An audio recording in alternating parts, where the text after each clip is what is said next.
A continuación en Radio Nuevo Tiempo presentamos Diálogo Bíblico.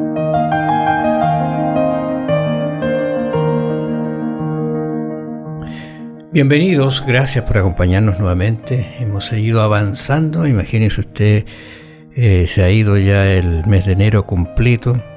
Estamos ya en febrero, terminándolo prácticamente febrero, y seguimos hablando acerca de estos lindos temas de Colosenses, Pablo hablando a esa iglesia de Colosas. Y vamos a conversar acerca de esto, reconciliación y esperanza. Yo creo que es un tema extraordinariamente hermoso como para decirlo con pocas palabras, pero usted en oración trate de leerse esta carta maravillosa y meditar sobre estos conceptos lindos de lo que Dios quiere, cuánto nos ama y nos quiere reconciliar.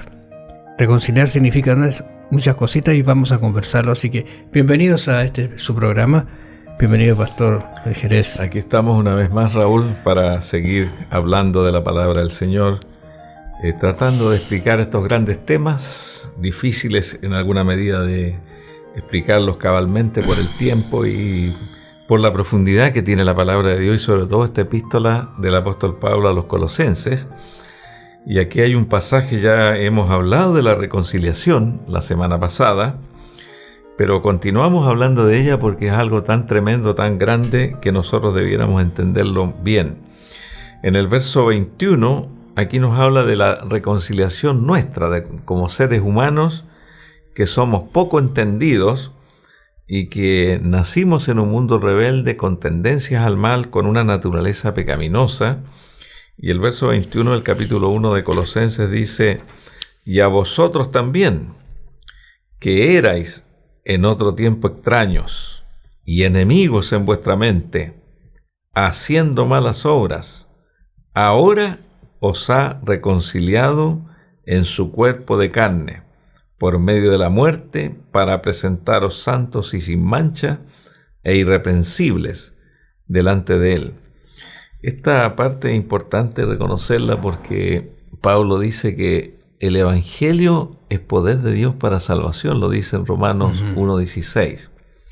Cuando se predique el Evangelio, puede que haya alguien allí en la audiencia o varias personas escuchando la predicación del Evangelio.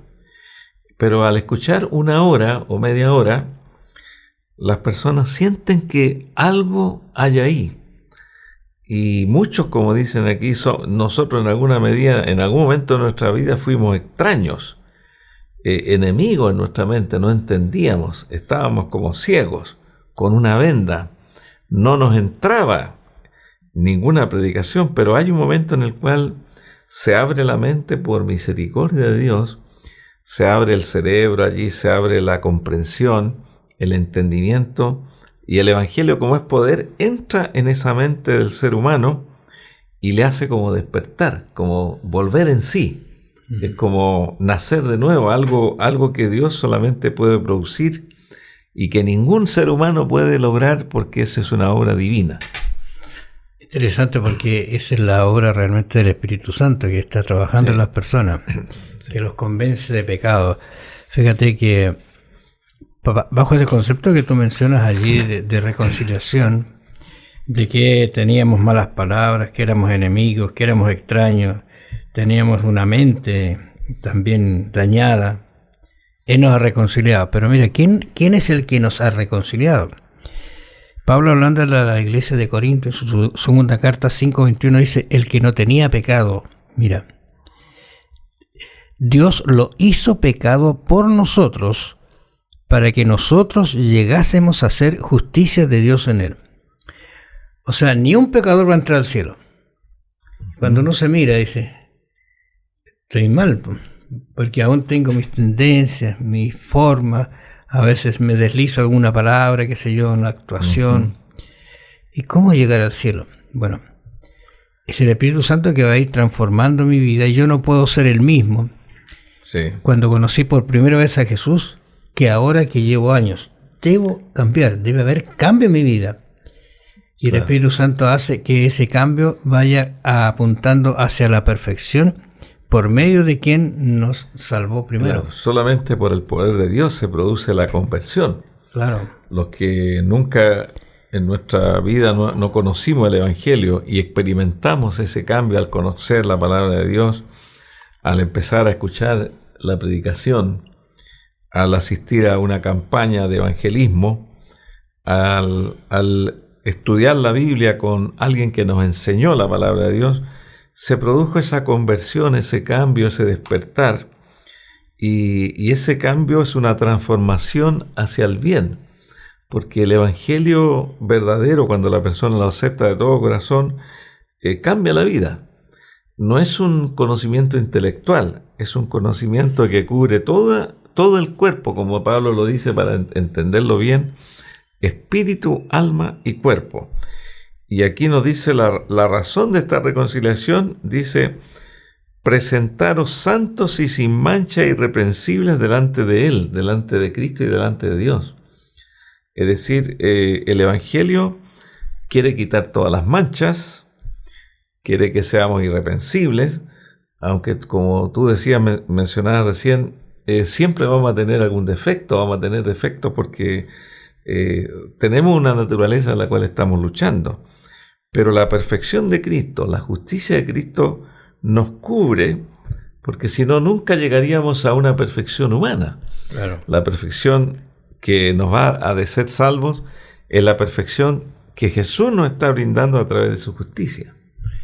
Estaba pensando que Pablo, que escribe esta carta, él decía en algún momento: ¿quién me librará de este peso? O de este cuerpo de muerte. O este cuerpo de muerte. Sí. Él asociaba a ese concepto que había exactamente cuando se castigaba a una persona, se le colocaba el muerto a la espalda. Era terrible. ¿Y quién me librará? ¿Quién me sacará? Él encontró en esto y se lo está transmitiendo ahora a los de Colosas. Le dice: sí, hay alguien que lo puede hacer y te puede librar. Claro. Hay un concepto bien lindo en que tú miras a Jesús aquí, y acá está el ser humano, estoy yo presente, ¿no es cierto? Y digo: muy bien, Jesús, yo recibo mi justicia, pero que yo te entrego mi pecado, para que tú lo limpies. Por lo tanto, se transforma en una persona justa, santa y buena. Sí, y acá en la lección nos menciona el Evangelio en 3 partes importantes, que Jesús vino y murió por nuestros pecados, porque nosotros somos incapaces de salvarnos a nosotros mismos. Tuvo que alguien morir por nuestros pecados.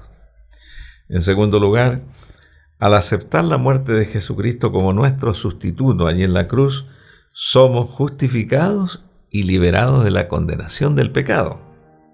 Y en tercer lugar, la vida del cristiano que ha sido justificado por la fe es el resultado de su unión con Cristo, su permanencia en Cristo, y como dice el texto aquí: si en verdad permanecéis fundados y firmes en la fe, sin moveros de la esperanza del Evangelio que habéis oído.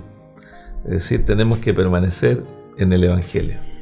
Y esos conceptos que son de sustitución, justificación, regeneración, ¿no es cierto?, de alguna manera, son simultáneos y se deben renovar cada día.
Oh majestad, gloria a su majestad. Cristo murió, resucitó y ahora es el Rey. Exaltad y adorad el nombre de Cristo. Exaltad y adorad a Cristo el Rey. Majestad, gloria a su majestad. Jesús murió, resucitó y ahora es el Rey, y ahora es el Rey, sí, nuestro Rey.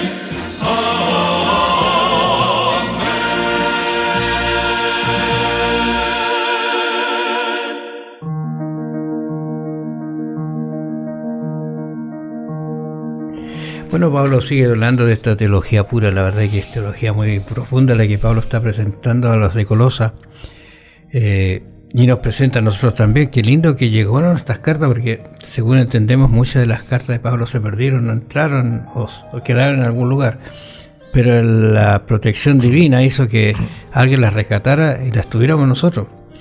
Porque si hay una cosa que es maravilloso, es que se ha comprobado que los escritos de Pablo son exactamente los que él escribió y no otros que alguien quiso escribir. Entonces eso le da fuerza. Y él, hablando en Colosenses 1:23, nos dice: si en verdad permanecéis fundados y firmes en la fe, y sin moveros de la esperanza del Evangelio que habéis oído, el cual se predica en toda la creación que está debajo del cielo, del cual yo, Pablo, fui hecho ministro. ¿Qué nivel de teología tenía Colosas, la iglesia de Colosas? Bueno, como tú has leído allí, el apóstol hace allí una aclaración ahí: si en verdad permanecéis fundados firmes en la fe. Aquí hay un ingrediente importante. Las cosas de Dios se entienden por la fe. La fe siempre tiene que estar presente, no solo el intelecto. Y también aquí está la parte humana, de permanecer fundados y firmes en la fe. Porque algunos dicen, bueno, si Dios me quiere salvar, que haga todo y que Él me guíe, que el Espíritu Santo haga todo y que yo me deje llevar nomás. Puede ser una manera. Pero hay una parte humana importante de luchar por permanecer en la fe. Es decir, y esa es la parte que a nosotros nos insta el Señor, a que todos los días estudiemos la Biblia, todos los días tengamos un culto personal, todos los días tengamos comunión, todos los días revisemos nuestra vida, que nosotros nos preocupemos en la salvación como lo más importante por lo cual vinimos a este mundo. Sé que hay prioridades, pero el propósito fundamental de nuestro Dios para nosotros es que nos salvemos, que nosotros seamos redimidos, que seamos reconciliados.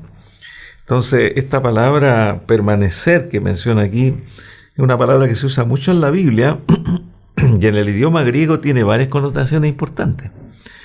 Por ejemplo, significa perseverar ante la lucha. O sea, no es fácil permanecer, hay que perseverar. Resistir ante la adversidad. Yo tengo que obligarme a buscar a Dios todos los días, tengo que obligarme, pero para llegar a meditar en Jesucristo. También significa una testarudez para mantener el propósito, que lo quieren sacar a usted del propósito y usted testarudamente dice, no, yo voy a seguir leyendo la Biblia, voy a seguir orando, voy a seguir estudiando, me voy a esforzar. Y por último, significa aferrarse ante la imposibilidad. Significa que usted está tratando de aferrarse, aunque es imposible, pero se aferra para no perder a Jesús.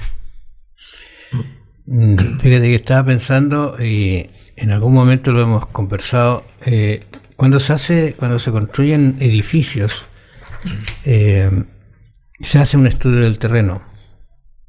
y se busca la parte sólida, si hay parte sólida. Si no Sí. la hay, no van a construir un edificio. Lo mismo las rocas, ¿cómo se llama? Las represas. Uno dice, le plantan un cemento grueso. No. Se estudia dónde se puede afirmar y en qué roca es sólida, que no se mueva, aunque dice que en el tiempo, qué sé yo, de 100 milímetros, qué sé yo. Pero allí cuando encuentran eso, allí se afirman. Y en ese caso, Pablo le está diciendo, esa roca, para ese edificio que estás formando, que estás creciendo, aférrate a esa roca que es Cristo. Amén. Esa no se mueve, esa está estable, permanece en el tiempo. Por lo tanto, cuando él le dice, si en verdad permanecéis fundados y firmes en esa fe, entonces vas a crecer. Y eso no es de hoy día. Hoy día ya está el movimiento, hoy crecí, pero mañana vuelvo a crecer, y así es el crecimiento espiritual de las personas, llegar a la perfección. Sí, y acá el apóstol Pablo en Colosenses 1, 24 y 25 menciona algo importante. Ahora me gozo en lo que padezco por vosotros. Está gozándose en lo que padece allí en la cárcel. Y cumplo en mi carne lo que falta de las aflicciones de Cristo. Es decir, él dice, me gozo porque también estoy participando de las aflicciones de Cristo. Por su cuerpo, que es la iglesia. Es decir, la aflicción de Pablo, la mayor tensión mental que él tenía era la preocupación por todas las iglesias. Él se preocupaba por la iglesia. Nosotros a veces tenemos muchas otras preocupaciones, pero el verso 25 nos dice aquí, como testimonio de la cual fui hecho ministro, según la administración de Dios que me fue dada para con vosotros, para que anuncie cumplidamente la palabra de Dios. Esto es importante. Pablo es un ministro. ¿Qué significa esta administración? Ser un ministro. Sí. Mira, yo tengo acá, dice lo que significa. Bueno, Pablo habla de su ministerio. El ministro es un ministro, es un ministerio. Sí. Que está entregado, que está dado para que entregue un concepto, una idea de lo que ha aprendido. El ministro es el que entrega la palabra de Dios. Y el ministro debe estar fundado en la misma fe para que la palabra que llega sea la palabra que corresponde también. Porque hay ministros que distorsionan la palabra. Sí, son ministros. Y la palabra que se usa aquí para administración, y de ahí se deduce también la palabra ministro, es la palabra oikonomía, que significa mayordomía. En otras palabras, el ministro, que Pablo dice, Dios me entregó un ministerio según la administración divina, porque Dios también administra lo que Él quiere darle a sus siervos, a los cristianos, diferentes dones, diferentes facultades. El apóstol Pablo dice allí, yo recibo para dar. Es decir, el ministro recibe de Dios y de lo que recibe puede dar. Es decir, nosotros nunca podemos sacar como los falsos profetas que habían allí, o los falsos maestros. Ellos sacaban conclusiones personales, conclusiones de su mente, y enseñaban lo que humanamente ellos entendían. Pero Pablo era distinto. Él recibía de Dios el conocimiento, como dice aquí también, de los misterios del cielo, los misterios de Dios, el entendimiento que el Espíritu Santo le concedía, y él transmitía lo que Dios le daba. Y quizás algo más profundo todavía, fíjate, porque esto puede tener para conversarse, pero en el sentido amplio de esta palabra, el plan de salvación fue ideado en el cielo. Sí. Pero aquí en la tierra hay actores. Estuvieron los profetas, estuvieron aquellos que conversaron acerca de Dios, pero también están los ministros. Ellos están en ese plan de salvación para llevar adelante, ¿no es cierto?, o asignarles la sabiduría a la iglesia para que vaya entendiendo estas cosas, y que cuando esa iglesia viene a reunirse, salga crecida. Efectivamente. No salga menguada, salga crecida en el Evangelio.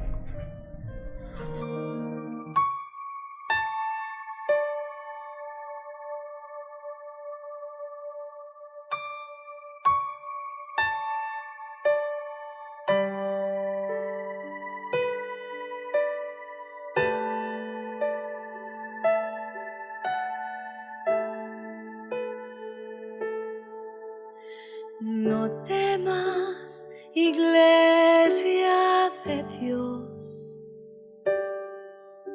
No llores, seca tus lágrimas, que el Señor no tardará, tan solo un poco más.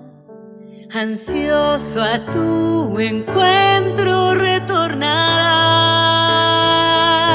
El cielo y el mar se conmoverán, mostrando la gloria que Él vendrá. Y todo el dolor y todo el pesar con su presencia acabará. Tras de la angustia los hombres verán la señal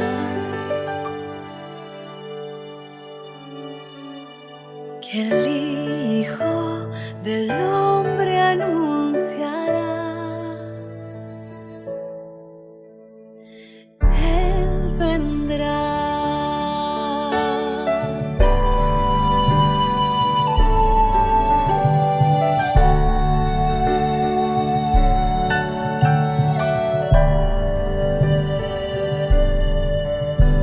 Pequeña, Rey del Señor, no duermas, sigue velando, que este mundo pasará con toda su vanidad. No seas tú hallado en su maldad. Y pronto los cielos se abrirán y ángeles mil los llenará, y todo monte se esconderá, la tierra misma temblará, lleno de gloria y brillo inmortal. Él vendrá.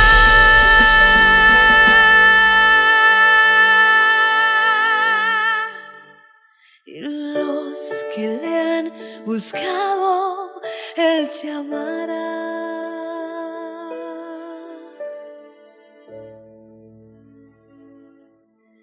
Él vendrá. Él vendrá.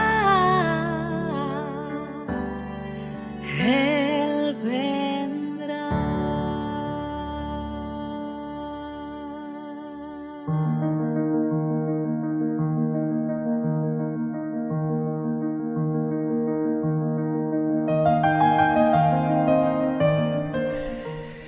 Vamos a seguir conversando temas bien delicados que deben ser tomados en el concepto que están escritos, como por ejemplo la revelación del misterio de Dios. Pablo le habla a los de Colosa en versículos 26 y 27 y le dice lo siguiente: el misterio que había estado oculto desde los siglos y por generaciones, pero que ahora ha sido manifestado a los santos, a quienes Dios quiso dar a conocer las riquezas de la gloria de este misterio entre los gentiles, que es Cristo en vosotros, la esperanza de gloria. Ese es el misterio. Sí, me llama mucho la atención porque Pablo utiliza esto de misterio, esta palabra. Nosotros entendemos que esta palabra significa algo incomprensible. Y él lo menciona también en Efesios, de este misterio, lo repite 2 veces allí. Y uno se puede hacer la pregunta, ¿qué significa este misterio? Es un misterio de toda la ciencia de la salvación, del plan de salvación. Es la manera como Dios, usando sus leyes y usando su gran amor, su misericordia, usando el gran sacrificio de Cristo en la cruz que moría por todos los pecadores, este misterio se reveló, y se le reveló primero a Pablo, porque Pablo no entendía, él tenía una mente totalmente ciega, pero Dios le abrió la mente y dice que él vio el tercer cielo, que Cristo lo instruyó personalmente 3 años, tuvo muchas revelaciones de Cristo directamente de él, y fue entendiendo este misterio. que uno puede decir, si yo lo conozco el misterio porque yo estudié la Biblia y ya más o menos sé que Cristo me vino a salvar, que murió por la cruz, y eso es todo. Pero esto es mucho más profundo. Dice acá, es un misterio que estaba oculto porque se fue revelando de a poco a través de la misma Biblia. Este misterio lo entendió Abraham, lo entendió Moisés, pero no completamente. Claro. Porque es tan grande. O sea, era un misterio que iba en desarrollo y que prácticamente culmina en la cruz. Ese es un concepto. Claro, entonces cuando Jesús murió en la cruz, este misterio se abrió. Este misterio a través del Espíritu Santo, por eso que hay muchas cosas que uno intelectualmente no las puede entender. Pero si el Espíritu es el que enseña, la Biblia misma dice que el Espíritu todo lo entiende, todo lo comprende. Y explica este misterio, dice aquí, manifestado a sus santos, a quienes Dios quiso dar a conocer. O sea, Dios tiene aquí una intervención, Dios quiso. Y dar a conocer, dice allí, este misterio entre los gentiles, que es Cristo en vosotros, la esperanza de gloria. O sea, el Señor al final llega a todo, se centra en Cristo. Y yo tengo que pedirle mucha ayuda al Señor como persona, como cristiano, para investigar este misterio que todavía no está totalmente revelado. Es un misterio que hay que seguir profundizando a través de esa ayuda de Dios. Y aquí nos dice que estaba oculto, es una palabra que se utiliza también en griego, estaba escondido, estaba cuidadosamente oculto en secreto. Es decir, Dios quiso esperar y fue revelándolo a través de las generaciones, pero lo mantuvo en secreto, y cuando Cristo murió en la cruz, este misterio se abrió para que toda persona tenga fe y pueda ser salva en Cristo. Fíjate que ese concepto uno queda anonadado cuando trata de entenderlo, porque dice oculto en el pasado. ¿Qué pasado? En el pasado infinito de Dios. Sí. Esto ya estaba programado, estaba todo conversado. Estaba dicho, sí, el Hijo va a ir, yo voy a ir a hacer, y su plan completo. Ahora, pero dice que el propósito eterno de Dios concedido antes de la creación del mundo. O sea, el plan, si aparecía un problema, ya estaba solucionado en Cristo Jesús. O sea, como tú mencionas allí, antes de Dios crear al hombre, ya estaba este misterio, estaba el plan de salvación preparado, porque Dios iba a hacer algo que hizo con todos sus seres creados, le iba a dar libre libertad y albedrío para elegir. O sea, ahí hay una perfección de la creación, porque no somos autómatas. Claro.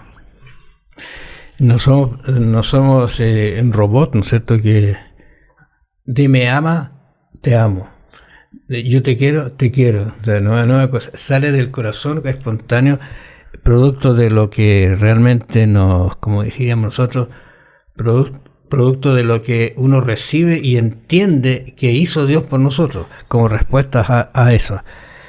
Sí, acá también hay un texto, el 28 y 29, que está allí del mismo capítulo 1, con este se termina el capítulo 1. Dice, ¿a quién anunciamos?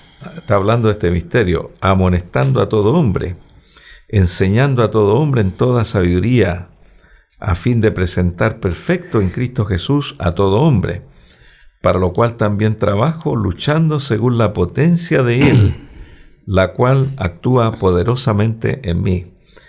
Aquí Pablo está hablando de su experiencia personal con Dios, con el Espíritu Santo. Él dice, tengo una potencia que actúa en mí, enseñando a todo hombre, cumpliendo un ministerio. Y yo me hacía la pregunta, qué hermoso sería que todos los cristianos pudiésemos pedirle a Dios que nos dé esa potencia o algo de esa potencia para comunicar el Evangelio, para explicar el Evangelio. Porque hay muchos cristianos que a veces sufren y mencionan y dicen en su corazón, bueno, yo no sé explicarlo, yo no sé enseñar, yo no sé cómo explicarle a una persona que no conoce nada de Cristo, cómo hacerle conocer a Cristo, cómo lo hago. Pero Dios ayuda. El apóstol Pablo aquí dice, la potencia de Dios que actúa en mí, y así como actúa en Pablo, puede actuar también en los cristianos. Claro, exactamente. A veces nos preocupamos, especialmente cuando compartimos la palabra de Dios, que las personas no toman decisiones. Pero es lindo cuando de improviso la persona sola dice, ¿sabes? Me gustaría bautizarme.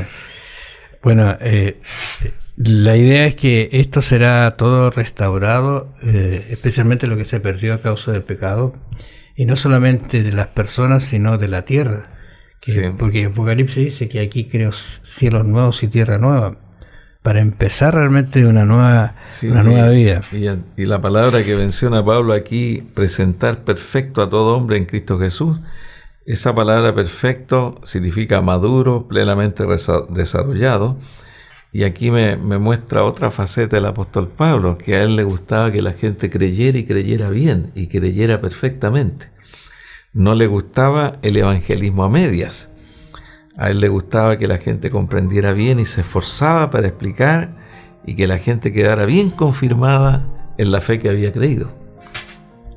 Quizás aquí existen dos conceptos que debería quedar en nuestra mente porque estamos estudiando, pero no nos podemos quedar con ese concepto solo de estudiar, sino que también nosotros deberíamos enseñar y amonestar a las personas, dando a conocer el privilegio de tener un Dios tan grande y misericordioso, pero que un día también Él va a llevar a juicio todas sus obras. Las mías no llegarán a buen término si no está Dios conmigo, si yo no he hecho caso, si no he obedecido su ley. Pablo dice que la doctrina debe ser práctica en el cristianismo. Qué lindas lecciones estamos estudiando. Medítelas, toma decisiones y mañana sea mejor que hoy. Que el Señor los bendiga. Nos vamos a encontrar la próxima semana. Escuchaste en Radio Nuevo Tiempo, Diálogo Bíblico. Sigue en la sintonía de La Voz de la Esperanza.